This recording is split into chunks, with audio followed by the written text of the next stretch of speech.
감사합니다. 오늘 말씀 나누기 전에 우리 사진을 하나 보도록 하겠습니다. 예, 전사님 사진을 보여주시죠. 예, 감사합니다. 자, 제가 한국에서 운전을 하다가 이렇게 우연하게 찍은 사진입니다. 잘 보이시나요? 제가 문제를 하나 드리겠습니다. 저 사진에 좀 뭔가 특이한 부분이 있거든요. 어떤 부분이 있을 수 있을까요? 한번 맞춰보시겠습니까? 자, 제가 시간을 한번 드리겠습니다. 저 사진에서 좀 특이한 부분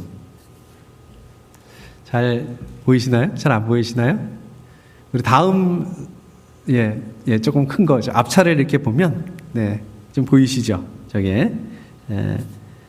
저기 그 번호판 그 위에 보면 기아 그거 말고요. 그 옆에 보면 위급시 아이들 먼저 구해주세요.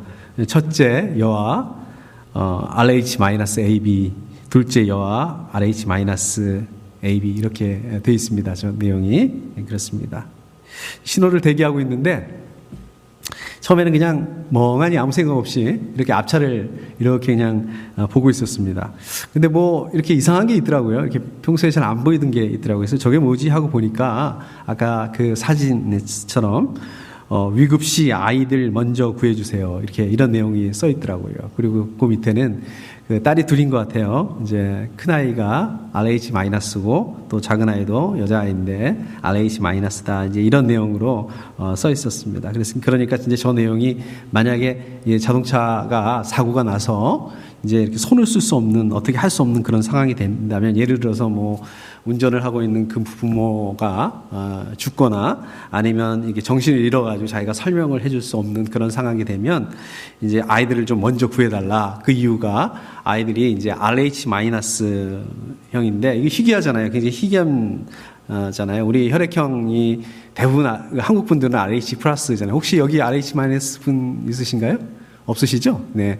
이것처럼 이제 그 RH-가 희귀한 병이니까 이걸 좀 해달라, 도와달라, 아마 그런 내용인 것 같습니다. 실제로 제가 그 어렸을 적에 이렇게 기억에 요즘에는 좀 RH- 그 피들이 많이 이렇게 확보가 된 것 같은데 제가 어렸을 때만 해도 뭐 TV 같은 데 보면 이렇게 뭐 자막으로 RH- 구한다 이런 그 방송들이 나오기도 하고 라디오 방송들도 방송하다 말고 이제 RH- P를 좀 급하게 구한다 이렇게 했던 것들을 좀 저도 이렇게 기억이 나는 것 같습니다. 아무튼 제가 그거를 이렇게 그 차를 이렇게 신호대기를 하면서 보고 있는데 저 차 꽁무니에다가 저렇게 써놓고 다니는 그 아빠의 마음이, 부모의 마음이 어떨까, 이제 이렇게 생각을 해보게 됐습니다. 참 마음이 어렵겠다, 참 마음이 힘들겠다, 이런 생각이 들더라고요. 사실 생각을 해보면은 이 교통사고 나서 어쩔 수 없는 상황에서 그 아이를 먼저 구해달라고 하는 거는 그게 굉장히 시급하고 굉장히 중요하기 때문에 그거를 이렇게 써놓고 다니는 게 아니겠습니까? 그 딸이 RH-형을 피를 가지고 있는 그런 그 아이들을 향한 그 아버지의 마음이다. 이제 이것들을 좀 짧은 시간이지만 생각해 보게 됐습니다. 오늘 말씀으로 이제 들어가서 보게 되면 오늘 말씀은 이제 베드로 전서 말씀입니다. 이 베드로 후서는 여러분들 잘 아시는 것처럼 그 시대적인 배경이 로마 시대의 로마 황제, 네로 황제의 그 이제 핍박을 앞두고서 쓴 말씀입니다. 그리스도인들에게 베드로가 보낸 편지입니다.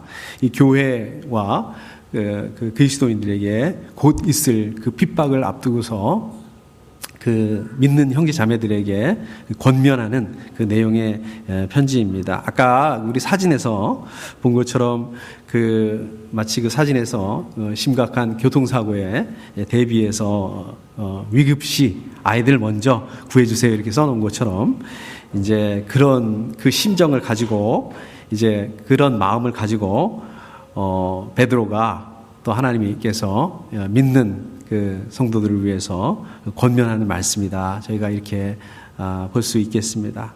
오늘 말씀을 이렇게 정리를 해보면 크게 세 가지로 정리를 해볼 수 있겠습니다. 저희가 같이 읽었지만 첫 번째로는 정신을 차리고 삼가 조심해서 기도하라는 내용이고요. 그 다음에 두 번째 말씀은 무엇보다도 먼저 뜨겁게 사랑하라는 그 말씀이고요.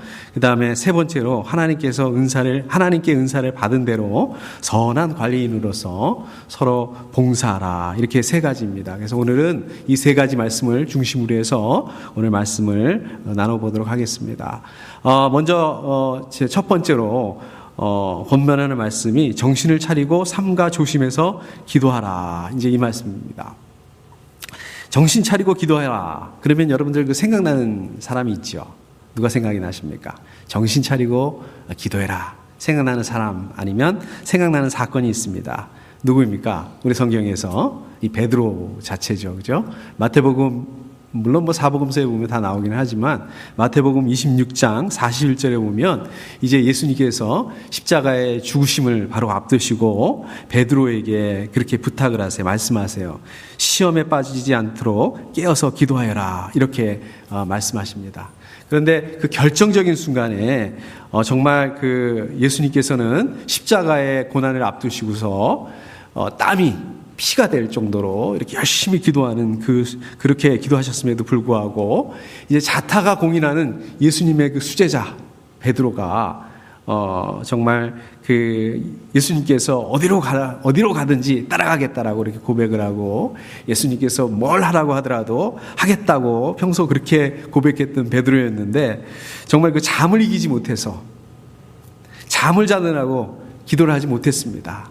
예수님의 말씀을 지키지 못했습니다. 자, 그런데 바로 그날 어떤 일이 일어납니까? 바로 그날이었죠. 그게 베드로가 3번씩이나 예수님을 부인하게 됩니다. 이 베드로로서는 정말 이게 지울 수 없는 뼈아픈 그러한 그 기억이죠. 정말 지우개로 지울 수만 있다면 그냥 지우개로 싹싹 지워버리고 싶은 그런 기억이죠. 그러니까 베드로가 지금 베드로 전서를 쓰고 있으면서 자기 자신의 그 뼈아픈 그러한 그 경험을 가지고 그것을 가지고 아주 간절하게 이렇게 권면하고 있다라고 저희가 볼 수가 있어요. 7절 보니까 정신을 차리고, 이 말씀이 나옵니다. 이 말씀은 그 원어의 그 뜻을 보면 우리 마가복음 5장에 보면 거라사 지방에 그 군대 귀신 들렸던 사람이 나오죠. 이제 이 사람이 이제 예수님을 만나서 정신을 차리게 되는데 바로 그 상태입니다. 그 예수님을 만나서 고침을 받아서 정신을 차리고 있는 그 상태. 그러니까 영적으로 혼탁한 상태가 아니라 이제 영적으로 완전히 회복되어 있는 그런 상태를 말씀하고 있는 겁니다. 또 7절에 보면 삼가 조심하여, 이렇게 얘기를 하고 있습니다. 이 말씀은 절제해야 된다, 이 말씀입니다. 그러니까 막 술에 취해서 정신이 혼미한, 술에 취한 것 같은 정신이 혼미한, 제가 그래요. 이게 시차 적응이 안 돼가지고 약간 한국에서도 그랬고 또 여기 와서도 뭐 약간 정신이 혼미한 것처럼 이제 그러는데, 그게 아니라 반대로 정신을 차렸다는 것은 정신이 혼미한 상태로 있는 게 아니라 맑고 그 다음에 절제되어 있는 그런 상태를 말씀하고 있습니다. 그러니까 오늘 말씀은 뭐라 그럴까요? 우리 시대에, 우리를 살아가는 우리 시대의 그리스도인들, 바로 저와 여러분들에게도 그대로 적용할 수 있는 그 권면의 말씀이다, 이렇게 생각을 해보게 됩니다. 우리 시대를 생각을 해보면 참 뭐라 그럴까요? 아까 그 거라사 지방에 군대 귀신 들린 사람들처럼 정말 정신을 놓고 정신없이 살아가는 것 같습니다. 아주 바쁘게 살아가는 것 같아요. 제가 이번에 한국에 가보니까 사람들이 얼마나 그렇게 바쁜지 모르겠습니다. 저도 저렇게 한국에 있을 때 바쁘게 살았나 할 정도로 이 길거리를 다니는 사람들 보면 정말 바쁩니다. 뭐 저의 그 조카들이 있는데 얘들이 지금 중학생, 뭐 초등학생 그런데요. 뭐 학원 다니고 태권도 다니고 학교 가야 되고 하루 종일 볼 수가 없어요. 뭐 잠깐 저녁 먹으러 들어왔다가 또 다시 나가서 밤늦게 뭐 10시가 넘어서 11시 넘어서 이렇게 들어오더라고요. 저는 그냥 시차 적응이 안 돼가지고 초저녁만 되면 졸려가지고 또 일찍 자고 그러다 보니까 아이들 얼굴을 거의 못 봤던 것 같습니다. 뭐 아이들만 그런 게 아니라 뭐 정말 이렇게 늦은 시간에 나가보면 정말 늦은 시간까지 사람들이 바쁘게 다니고 정말 사람들이 정말 뭐가 그렇게 바쁜지 온통 또 세상의 것들, 온통 그 땅의 것들에 정신이 팔려 있는 것들을 좀 이렇게 실제로 이렇게 보게 됐습니다. 근데 세상 사람들만 그런 게 아닌 것 같더라고요. 그 믿는 사람들도 또 마찬가지로 또 그런 것 같아요. 제가 우연하게 이번에 한국 갔다가 이제 목사님들, 세 분 목사님들을 이렇게 만나게 되었습니다. 이거는 세 분 목사 한꺼번에 만난 건 아니고 이렇게 시차를 두고 만났는데 말씀하시는 게 거의 다 비슷한 것 같아요. 내용이. 그 목사님들이 한 200명이나 한 300명 정도 되는 그 교회를 목회하는 그 목사님들이었는데 그 하시는 말씀들이 뭐냐면 이 성도님들이 자꾸 이 더 큰 교회를 찾아서 떠난다는 거예요.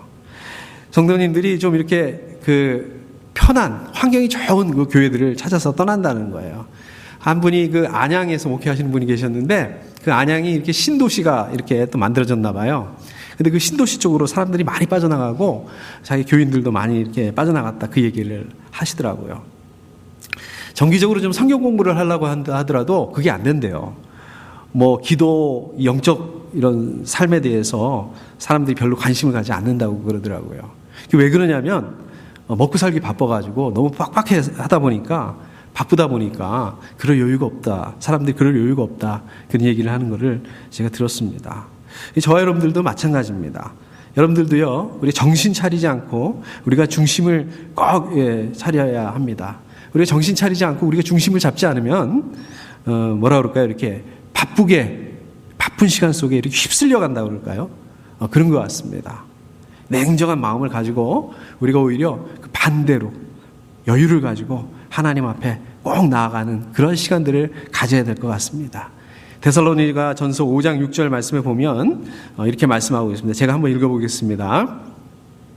그러므로 우리는 다른 사람들처럼 잠자지 말고 깨어 있으며 정신을 차립시다. 이렇게 말씀하고 있습니다. 참 우리가 깨어 있는다, 정신을 차린다, 우리가 기도한다, 이게 참 쉽지가 않은 것 같아요. 이유는 많이 있죠. 왜 못하세요? 이렇게 물어보면 시간이 너무 없어서. 우리가 참 시간이 없어서. 그런데요, 사실은 이거는요, 제가 생각하기에는 우리가 기도 시간을, 영적인 시간을 우리가 떼놓는다는 것은 여러분들 마음이고 결정인 것 같습니다. 우리가 말씀을 보고 또 기도 시간을 정해두고 그렇게 하겠다라고 우리가 선택을 하는 것이고 내가 거기서 그거를 꼭 해야 되겠다는 그런 그 마음을 둔다면 이게 가능할 수 있는 것입니다. 그래서 그렇기 때문에 이 시간들을 우리가 떼어놓고 정말 하나님 앞에 분리해놓고 떼어놓고 반드시 하나님 앞에 나아가는 시간을 가지셔야 됩니다. 그래야지 우리가 다른 생각으로 빠지지 않습니다. 우리가 그렇게 해야지 하나님 앞으로 나아가는 시간을 가져야지 잠자지 않고 깨어 있을 수가 있습니다. 우리가 정신을 차릴 수가 있을 수 있습니다. 자, 그래야지만이 이 세상에 이러한 그 어지러운 흐름이 아니라 이 세상에 떠밀려가는 게 아니라 하나님 말씀 안에서 하나님의 말씀을 감당하는 삶을 살 수가 있게 되는 것입니다. 자, 두 번째로 권면하는 말씀은 무엇보다도 먼저 뜨겁게 사랑하라. 자, 이 말씀입니다. 이 8절에서 보면 무엇보다도 먼저라는 그 말씀이 나옵니다. 아까 그 사진에서 그 자동차 그 뒷공무니에다가 위급 시 아이들을 먼저 구해주세요. 이거하고 똑같은 것 같아요. 마찬가지로 이제 그 베드로가 이제 고난을 맞이할 우리 그리스도인들에게 여러분들이 최우선적으로 해야 될 게 있다. 가장 먼저 해야 될 게 있다. 무엇보다 먼저 해야 될 게 있다. 그게 뭡니까?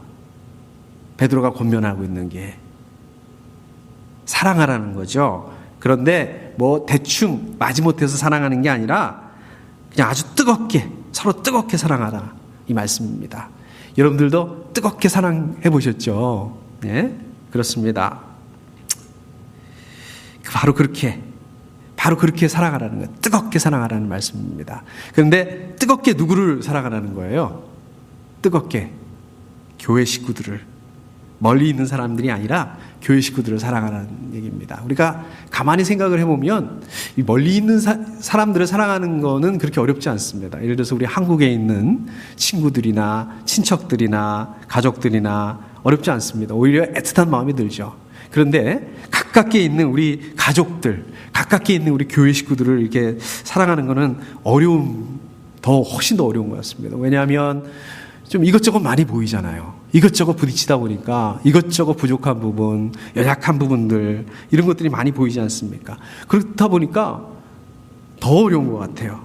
근데 오늘 말씀해 보면 그렇게 하라는 거예요. 뜨겁게 사랑하라는 겁니다. 7절 그 맨 앞부분에 보면 만물의 마지막이 가까웠습니다. 자, 이렇게 말씀하고 있잖아요. 이게 무슨 말씀입니까? 만물의 마지막이 가까웠다. 이게 지금 종말이라는 말씀이에요. 종말인데 제일 먼저 해야 될 일이 있는데 그게 뭐냐 하면 뜨겁게 사랑하라는 거예요. 이게 참 매치가 되지 않는 것 같지 않습니까? 이 사랑이라는 게 그러잖아요. 뭐 좀 여유가 있고 뭐 마음의 여유라도 최소한 뭐 마음의 여유라도 있어야지 뭐 할 수 있는 게 아니겠습니까? 근데 지금 이거는 뭐 지금 종말인데 마지막인데 또 앞으로 핍박이 다가오고 있는데 무엇보다 먼저 사랑하라. 뜨겁게 사랑하라. 이게 좀 매치가 안 되는 것 같지 않습니까? 여러분들 기억하실지 모르겠는데 이 92년도에 정말 한국을 굉장히 떠들썩하게 만들었던 사건이 있습니다. 이거는 우리 그 믿는 사람들뿐만 아니라 믿지 않은 사람들에게도 굉장히 떠들썩하게 만들고 제가 기억하기에 방송이나 뉴스에도 굉장히 많이 나왔던 것 같아요. 이 다미성교회라는 그 사건이 있었어요. 세상이 종말이 온다는 거죠. 근데 그게 하필 제가 11월 7일, 92년도에 11월 7일 날 결혼하겠다고 날짜를 잡아놨는데 그 다미성교회 종말이 온다는 날짜가 언제냐면 12월 28일인가 뭐 30일인가 이렇게 종말이 온다고 그러는 거예요. 그러니까 뭐 결혼하기 뭐 일주일 전, 10일 전 이렇게 종말이 온다고 그러는데 사실 저는 그걸 믿지 않았습니다. 다미성교회 믿지 않았지만은 갑자기 굉장히 신경이 많이 쓰이더라고요. 아, 이거 혹시 이러다가 진짜로 이거 결혼도 못하고 예수님 오시는 거 아닌가? 종말이 오는 거 아닌가? 이제 이런 걱정 아닌 걱정을 했던 적이 있습니다. 자, 그런데요, 이 다미성교회 이 사람들이 그때 주장했던 게 있어요. 사람들을 현혹을 했습니다. 그래서 막 직업도 다 버려야 되고, 가족도 다 버려야 되고, 재산도 다 버려야 되고, 그 마지막이 됐으니까 그렇다는 거예요. 재산도 팔아야 되고 직업도 버리고 산으로 가야 된다. 사람들이 이렇게 다 모여 있도록 이렇게 했습니다. 그걸 이제 그 마지막 날을 어떻게 알았느냐 얘기하는 거 보면 환상을 통해서 알았다. 계시를 통해서 알았다. 이게 사람들을 유혹하게 만드는 거예요. 혹하게 만드는 거예요. 또 성경 말씀을 통해서 그것들을 뭐 이렇게 계산을 해서 종말의 날을 계산했다. 뭐 이제 그랬던 걸로 이렇게 기억이 납니다. 이제 아까도 말씀드렸던 것처럼 오늘 말씀의 이 배경을 보면 이제 네로 황제가 핍박이 있을 건데 그런 핍박이 있으면 그 핍박을 좀 버텨내기 위해서 무슨 뭐 현실적인 그런 대책 이런 것들을 세워야 되는 게 아니겠습니까? 예를 들자면 유대인들 그런 거 잘하잖아요. 네로 황제 하고 이렇게 좀 인맥을 갖다 대고 그 다음에 뭐 또 좀 로비를 좀 하고 뇌물도 쓰고 뭐 그런 것들이 안 된다면 미리미리 좀 돈 같은 거, 재정 같은 것들도 좀 저축도 해놓고 그 다음에 사람을 좀 이렇게 피난시킬 수 있고 피난시킬 때를 좀 마련해놓고 이런 현실적인 이런 거를 좀 해라라고 이렇게 현실적인 그 권면을 해야 될 게 아니겠습니까? 현실감이 굉장히 없는 것 같아요. 오늘 말씀을 보면 무엇보다 먼저 사랑하라. 누굴 사랑해? 그것도 교회 식구를 사랑하라. 이거는 뭐 종말을 대비하기 위해서 그 황제 핍박을 대비하기 위해서 제일 먼저 해야 될 일이 다른 것도 아니고 그냥 사랑하라는 그 얘기인 거예요. 이게 왜 그렇습니까? 왜 그렇습니까? 고린도전서 13장 1절에 보면 내가 사람의 모든 말과 천사의 말을 할 수 있을지라도 내게 사랑이 없으면 울리는 징이나 요란한 갱가리가 될 뿐입니다. 사랑이 없으면 방언, 무슨 예언, 신유, 어떤 능력도 그냥 울리는 징, 아무 의미 없이 요란한 그 갱가리일 뿐이다 라고 말씀하고 있습니다. 데살로니가 후서 3장 말씀을 보면 종말을 준비하기 위해서 오히려 여러분들의 그 삶 속에서 최선을 다해야 된다라고 성경은 이렇게 말씀하고 있습니다. 그렇기 때문에 이 종말을 준비하고 고난을 대비하는 저와 여러분들이 해야 할 일이 있다면 정상적인 생활을 버리고 어디 뭐 산 같은 이상한 곳으로 이렇게 가는 것이 아니고 이상한 그러한 그 신비적인 능력을 찾아서 찾아다니는 것도 아니고 어떠한 그 신비적인 능력을 가지고 우리가 고난을 이겨낼 수 있는 것도 아니라는 것입니다. 오히려 오늘 말씀을 통해서 보게 되면 그게 아니라 서로 사랑하는 것을 통해서 또 우리의 그 삶 속에서 최선을 다하는 것을 통해서 우리의 그 힘든 시간들, 이 고난을 준비하고 감당할 수 있어야 된다라고 말씀하고 있습니다. 자, 그리고 또 그 뜨겁게 사랑해야 될 이유에 대해서 8절 말씀에 보면 그 이유를 얘기를 하고 있는데, 그 왜 그러냐면 뜨겁게 사랑해야 될 이유는 이 사랑은 허다한 죄를 덮어주기 때문이라고 말씀하고 있습니다. 이거는 이제 그 잠언 10장 12절 말씀을 인용한 말씀인데요. 가만히 생각을 해보면 참 그 뭐라 그럴까요? 사랑이 허다한 죄를 덮어주기 때문에 서로 사랑해야 된다. 참 이게 공허해 보이기도 합니다. 현실감이 떨어져 보이기도 합니다. 자, 그런데 우리가 예수님께서 이 땅에 왜 오셨는가, 이것들을 가만히 생각을 해보면 이해가 됩니다. 예수님께서 이 땅에 왜 오셨을까요? 바로 우리 사람들을 위해서, 저 여러분들의 죄의 문제를 해결하시기 위해서 오셨다는 거예요. 자, 그렇기 때문에 저 여러분들도, 우리 사람들, 우리 그리스도인들도 예수 그리스도께서 우리를 위해서 또 바로 저와 여러분들에게 그 보이신 그 사랑을 우리가 행해야 된다. 다른 사람들의 그 허다한 죄를 우리가 그 사랑으로 덮을 수 있어야 된다라고 말씀하고 있는 것입니다. 여러분들도 우리 교회, 우리 생명생교회에 대해서 기도 많이 하시고 걱정들 많이 하시겠지만, 사실 저도 걱정이 많습니다. 고민이 많습니다.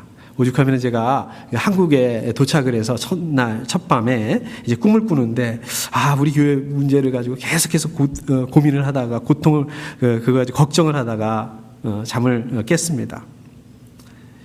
근데 아까도 말씀드렸던 것처럼 우리 한국에서 그 목사님들과 교제를 나누면서 들었던 그 문제들, 그 한국교회의 문제들, 성도님들이 자꾸 큰 교회를 쫓아서 떠난다. 또 좀 더 좋은 환경을 가지고 있는 교회를 따라서 나아간다. 사는 게 너무 박박해서 성경 공부할 여력이 없다. 어떤 그 기도와 영적인 삶에 대해서 별로 관심을 갖지 않는다. 이런 얘기들을 생각을 해보면 이게 한국교회만 문제가 아니라 우리 사는 이 지역에 또 똑같은 그 문제가 아닌가. 또 어떻게 보면 멀리 갈 거 없고 우리 생명생교회도 똑같은 그 문제가 아닌가. 근데 저도 이렇게 가만히 생각을 해보면 참 기존 교회의 그 패러다임에서 그것을 가지고 좀 어떻게 하면 하면서 막 여기 가서 기웃거리고 저기 가서 기웃거리고 그러지 않았는가. 제가 교회가 뭡니까? 우리가 교회가 건물이 아니라 교회는 우리 믿는 그리스도인의 모임이라는 것을 너무 잘 아는데, 근데 실제로는 그 믿는 그리스도의 모임이 아니라 교회 건물에 참 집착을 하고, 어떻게 하면 우리 이 미국 교회에 좀 이렇게 이 미국 교회 건물 여기를 잘 버틸 수 있을까? 어떻게 하면 좀 미국 교회 그 목사님 또 우리 미국 교회 그 집사님들하고 관계를 잘 해서 좀 여기서 잘 버텨내고, 또 우리 이 넓은 예배당 가운데 사람들을 꽉 차게 만들까? 물론 제가 이렇게 생각하지는 않았습니다. 이렇게 말하지도 않았습니다. 그러나 제 마음속에 참 그런 것들이 있지 않았는가. 그런 부분들에 대해서, 그런 것들에 대해서 골몰하고 이런 부분들이 아니었는가. 물론 이것들을 무시해야 된다는 건 아닙니다. 그러나 오늘 말씀에 보면 이런 것들이 우선이 아니라는 거예요.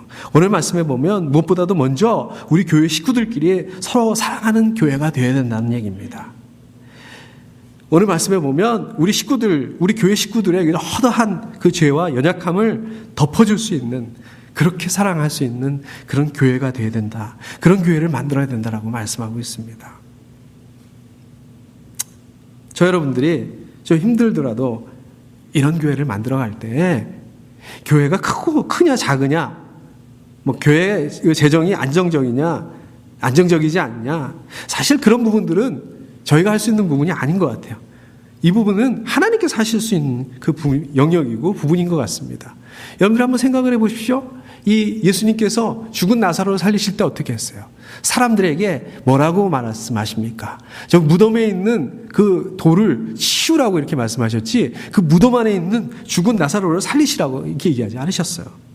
마찬가지입니다. 저 여러분들에게 뜨겁게 사랑하라고 말씀하셨지, 떠나간 사람, 안 오는 사람들, 어려운 재정 문제들, 이거 어떻게 하라고 말씀하지 않으셨어요. 저도 마음이 아픕니다. 이런 것들을 생각을 하면. 그냥 아까도 말씀드렸듯이 저는 꿈에서조차도 이걸 고민하고 있고요. 우리 그 교회 문제에 대해서. 제 모든 기도 제목들은 전부 다 그 교회 기도 제목이고요. 그러나 이거는 하나님의 영역이에요. 제가 이렇게 고민하고 있고 제가 이렇게 걱정하고 있는 거는 사실은 이거는 하나님의 영역입니다. 그럼 우리의 영역은 뭐냐? 우리가 해야 될 것은 뭐냐?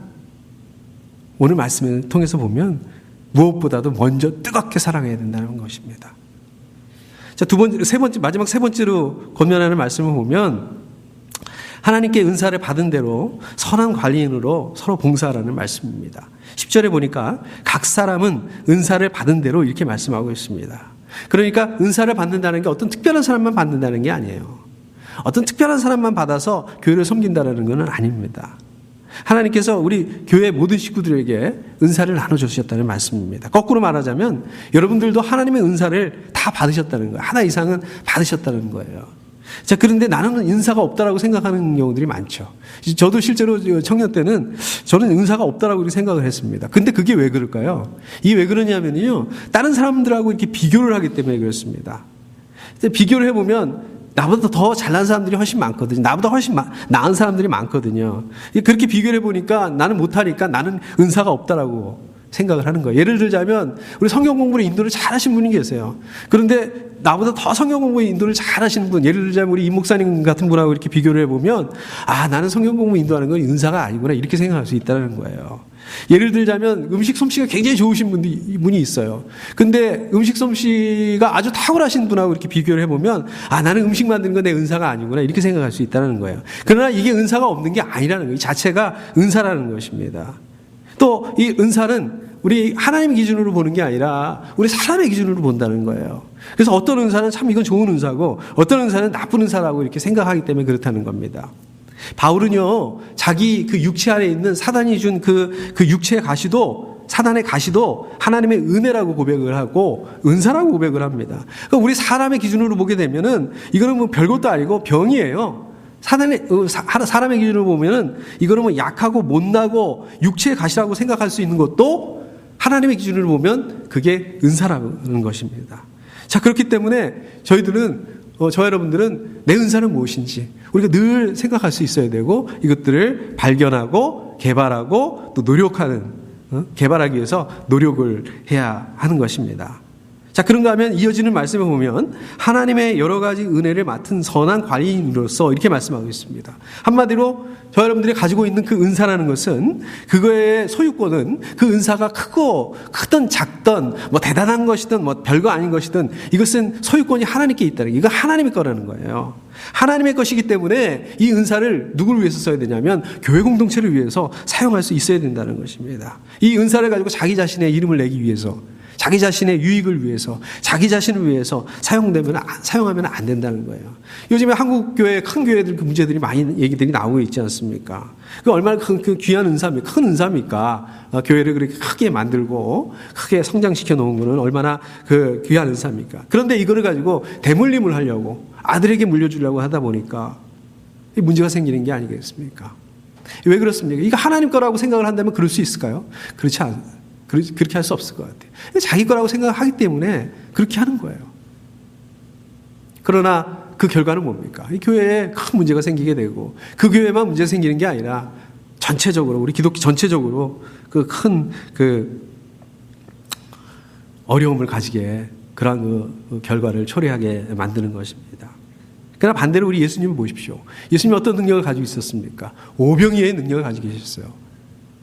5,000명의 사람들을 먹일 수 있는 능력을 가지고 계셨습니다. 그러나 자기 자신을 위해서는 자기 자신의 배고픔을 해결하기 위해서 예수님께서는 무화과 나무 안에 무화과 열매가 있는지 이걸 찾으셔야 했어요. 우리 바울도 보면 바울도 엄청난 그러한 그 은사를 가지고 있었습니다. 능력을 가지고 있었습니다. 그러나 바울은 그 능력을, 그 은사를 교회를 세우고 교회를 섬기는 데 사용했습니다. 자기 자신을 위해서는 일을 했습니다. 바울도 장막을 깃는 그런 일을 했습니다. 결국 여러분들도 마찬가지로 여러분들 그 은사가 하나님의 것이라는 것을 인정하고 또 하나님의 영광과 교회를 섬기기 위해서 여러분들의 그 은사를 겸손하게 사용해야 됩니다. 여러분들의 은사를 통해서 교회를 또 세워나가는 것입니다. 여러분들이 이렇게 생각할 수 있습니다. 뭐 이런 걸 은사라고 할 수가 있나요? 근데 그것도 은사입니다. 여러분들의 그 은사를 통해서 우리 생명생교회가 회복되시게 할 수 있다고 저는 믿습니다. 10절 마지막 부분에 보면 서로 봉사하십시오 이렇게 말씀하고 있습니다. 여기서 보면 봉사라고 말씀하고 있는데 그 봉사라는 말씀 앞에 서로라는 말씀을 붙이고 있어요. 서로 하라는 거예요. 그러니까 봉사한다라는 거는, 섬긴다라는 거는 원웨이가 아니라, 일방적인 게 아니라는 얘기입니다. 투웨이입니다. 쌍방이라는 얘기입니다. 양방이라는 말씀입니다. 여러분들 그 교회는 그리스도의 몸이잖아요. 그리고 여러분들은, 우리 그리스도인들은 그리스도의 지체이기 때문에 서로 의존할 수밖에 없습니다. 서로 도움을 주고 도움을 받고 그럴 수밖에 없다는 것입니다. 그렇기 때문에 이 섬긴다는 것을, 봉사한다는 것은 누가 시켜가지고 수동적으로 억지로 그런 게 아니에요. 우리 한국 문화는 좀 그런 게 있죠. 특히 교회에서 어떤 거를 이렇게 좀 이렇게 해줬으면 좋겠습니다. 한 번, 두 번 이렇게 얘기를 하고 한 번, 두 번 정도는 사양하는 게 미덕이라고 생각하는데 그 미덕이 아닙니다. 절대로 미덕이 아닙니다. 저는 잘 그렇게 안 합니다. 오히려 저한테 좀 이거 이렇게 했으면 어떻겠습니까? 저렇게 했으면 어떻겠습니까? 이런 식으로 먼저 이렇게 제안을 해주시는 걸 저는 좋아합니다. 좀 그렇게 또 좀 많이 해주셨으면 좋겠어요. 여러분들 스스로가 아주 능동적으로 자발적으로 섬겨야 됩니다. 여러분들 교회는 작을 수도 있어요. 교회는 건물이 없을 수도 있습니다. 교회는 재정의 어려움을 겪을 수 있습니다. 그런데 여러분들 안에 이 자발적으로 섬기는 그러한 그 섬김이 없다면 우리 생명생교회는 존재할 수 없습니다. 우리 교회는 무슨 세상의 조직처럼 억지로 시켜가지고, 누가 시켜가지고 마지못해서 어떤 상하관계로 이렇게 유지되는 게 아닙니다. 일방적으로 누가 희생하고, 일방적으로 누가 누구를 섬기고, 이거는 교회가 아닙니다. 교회에 오셔서 대접받는 것도 교회가 아닙니다. 일방적으로 섬기는 것은, 그것은 안 되는 것입니다. 서로가 섬긴다는 것은 서로가 높여주고 서로가 세워주고 그런 관계가 된다는 것입니다. 여러분들 옆에 분들을 우리가 세워주면 옆에 분들이 세워지고 여러분들이 낮아지고 하는 이런 구조가 아닙니다. 여러분들이 옆에 분들을 세워주면 옆에 분이 당연히 높아지죠. 높아질 뿐만 아니라 우리 그리스도의 몸된 이 교회가 또 공동체가 세워지게 되어 있습니다. 그렇게 되면 여러분들도 높아지게 되고 여러분들은 더 나아가서 아름답고 성숙한 그리스도의 제자가 될 수 있는 것입니다. 결론을 말씀드리겠습니다. 오늘 말씀은 이제 핍박을 앞두고서 교회와 그리스도인들에게 주시는 그 권면의 말씀입니다. 참 이 말씀을 기록하고 있는 이 베드로의 마음이 어떨까? 또 사랑하는 이 자녀들이 핍박 가운데 고난 가운데 있을 것을 보게 되는 또 하나님의 마음은 어떨까, 이런 것들을 생각하면서 마치 아까 그 사진에서 이 꽁무니, 자동차 꽁무니 뒤에다 위급시에 아이들 먼저 구해주세요 이렇게 적어놓고 다니는 그 아빠의 마음과 같지 않았을까, 이런 생각들을 오늘 말씀을 좀 준비하면서 해보게 됐습니다.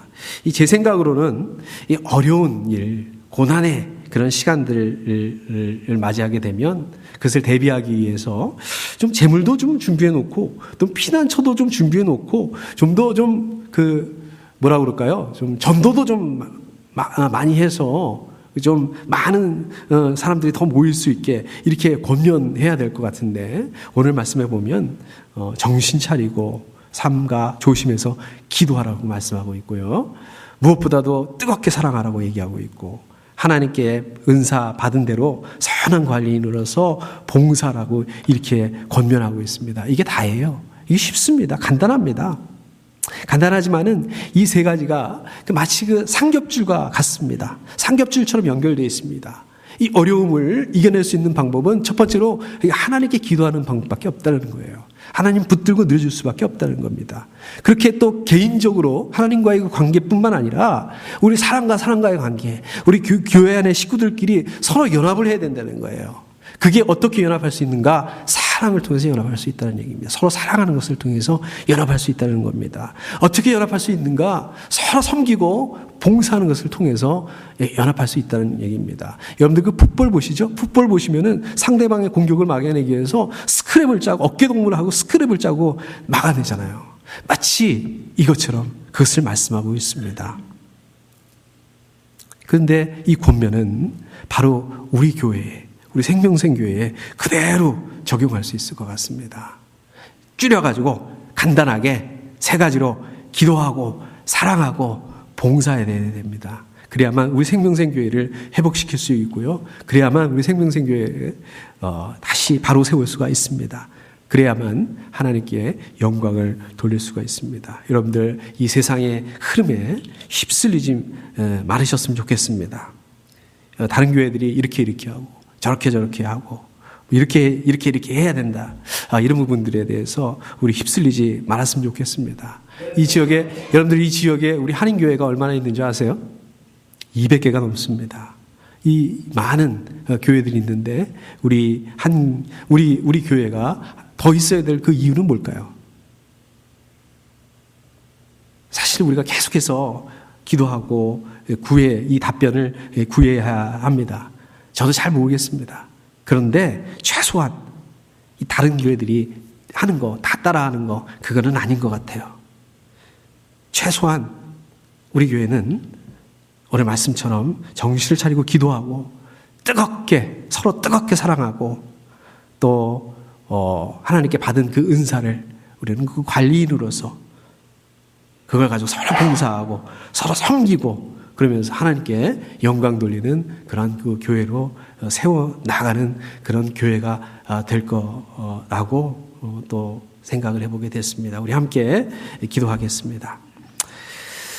하나님 아버지 감사합니다. 오늘 또 베드로전서 4장 말씀을 통해서 고난을 앞두고 있는 또 교회에 또 권면하는 말씀을 저희들이 보게 되었습니다. 그것은 기도하고 또 사랑하고 또 봉사해야 한다는 것입니다. 하나님 아버지 그렇습니다. 우리의 그 사는 지금 시대가 마치 이 베드로전서의 시대적인 상황과 같이 아버지 우리 가운데 그 어려움이 있고 아버지 힘든 그런 상황 가운데 있는 것들이 그런 상황입니다.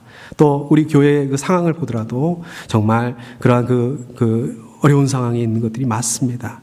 그러나 이 가운데 정말 우리가 가장 먼저 해야 되는 것은 하나님 앞에 기도하고 매달리는 것이고 또 우리 이 교회 식구들 안에 정말 그 끈끈함 마치 그 영적인 어깨동무하고 우리가 하나 되는 것입니다. 서로 사랑해야 되고 또 봉사를 통해서 그것들을 감당할 수 있다라고 오늘 말씀을 통해서 말씀하고 있습니다. 아버지 정말 이것들이 또 쉽지만 또 생각해 보면 또 그만큼 또 어렵다는 것을 저희들 알 수 있는데 아버지 그럼에도 불구하고 아버지 우리 생명생교회가 이 세 가지를 붙들고 감당해낼 수 있는 아버지 저희들 될 수 있도록 주님을 허락하여 주시옵소서. 우리 생명생 가족들 주님 기억하여 주시옵시고 또 이번 한 주간도 기도할 수 있게 하시며 이번 한 주간도 사랑하고 또 우리 교회에서뿐만 아니라 우리 가족 가운데 가정 안에서 또 우리 삶의 현장 가운데서 섬기고 봉사할 수 있는 귀한 우리 생명생 가족들 될 수 있도록 주님 허락하여 주시옵소서. 감사드리고 예수님의 이름으로 기도드리옵나이다.